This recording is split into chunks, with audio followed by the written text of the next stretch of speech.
Welcome back, fencers. This is Mountain West Swords Academy with Rec Sport Education. Today we have 3 unusual skills for you to practice: the Anti-Gliadin, the Passata-sotto, and the Balestra.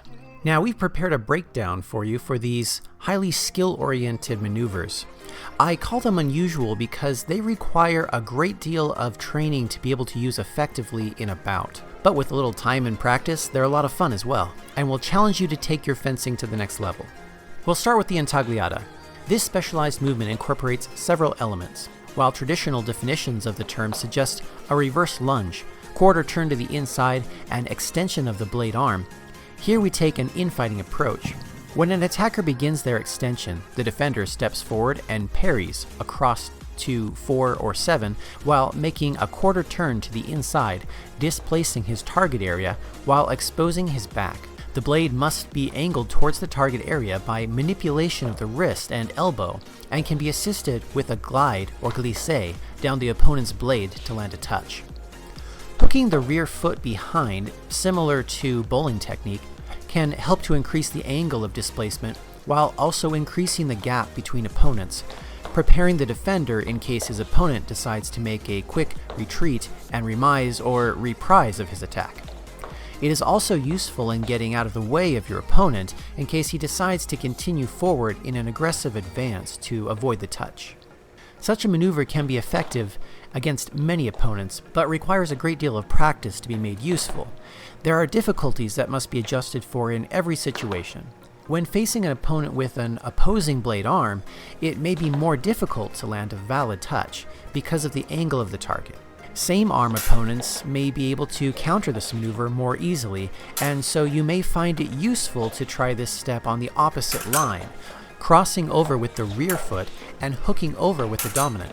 But this will momentarily require you to expose more of your target and may require the addition of a circular parry.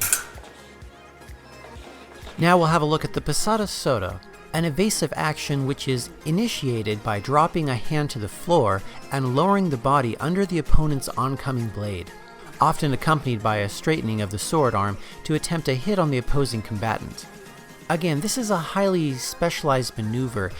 It's easy to risk injury when you're practicing this, so I recommend going slow until you become comfortable with the action.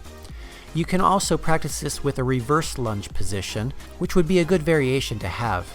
Of course, it's especially effective for shorter combatants.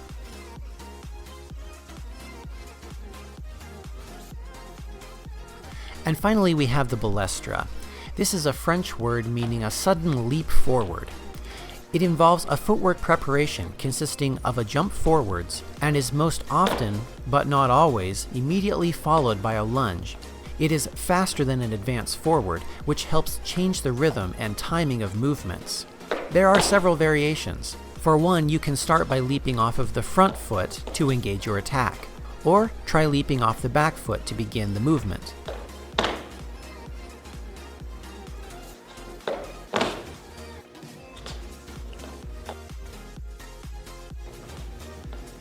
You can of course modify it to include a double jump, which will surprise your opponent by changing the timing and covering more distance.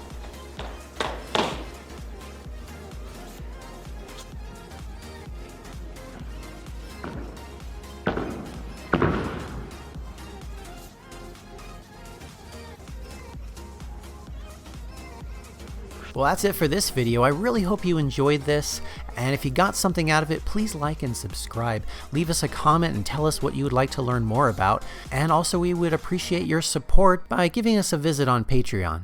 Until next time.